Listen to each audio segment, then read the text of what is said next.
नमस्कार मंडळी, महाराष्ट्रीयन मेजवानीमध्ये आपले खूप खूप मनापासून स्वागत। तर आज आपण तुरीच्या दाण्याची खमंग चवदार चटणी बनवतोय आणि अगदी 5 ते 10 मिनिटात ही चटणी तयार होते। तर तुरीच्या दाण्याची चटणी बनवण्यासाठी इथे मी मोजून 1 वाटी भरून तुरीचे दाणे घेतलेले आहे। त्यानंतर आपल्याला गॅसवर एक कढई ठेवायची आणि कढईमध्ये 5 ते 6 हिरव्या मिरच्यांचे तुकडे टाकायचे।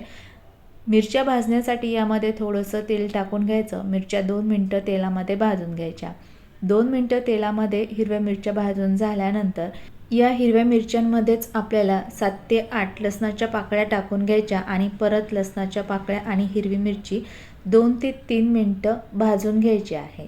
3 मिनिटांनंतर बघू शकता हिरवी मिरची आणि लसूण आता छान भाजून झाला। भाजलेला लसूण हिरवी मिरची एका प्लेटमध्ये काढून घ्यायची आणि त्यानंतर कढईमध्ये तुरीचे दाणे टाकून घ्यायचे।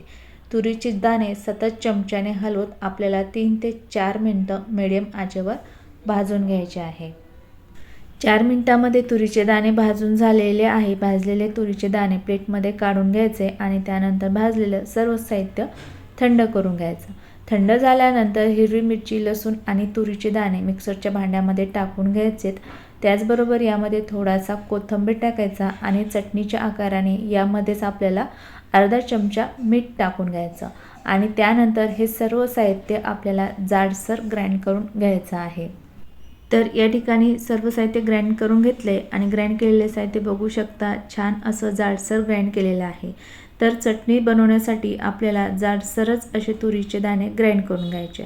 त्यानंतर कढईमध्ये मी 3 चमचे तेल गरम करून घेतले। तेल गरम झाले की तेलामध्ये अर्धा चमचा मोहरी, अर्धा चमचा जिरे टाकून घ्यायचे। जिरे मोहरी छान तडतडली की यामध्ये आपल्याला 2 मध्यम आकाराचे कांदे एकदम बारीक कट करून यामध्ये टाकून घ्यायचे।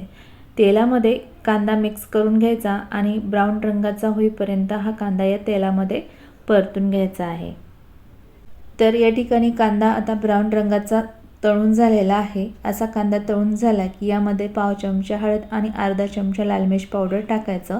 थोडासा कट केलेला कोथिंबीर टाकून घ्यायचा आणि फोडणीमध्ये मिक्स करून फोडणी मिनिटभर परतून घ्यायची। मिनिटभर फोडणी परतून झाल्यानंतर यामध्ये आपण ग्राइंड केलेले तुरीचे दाणे आहेत ते सर्व टाकून घ्यायचे आहे आणि त्यानंतर आता ही चटणी व्यवस्थित या फोडणीमध्ये मिक्स करून घ्यायची।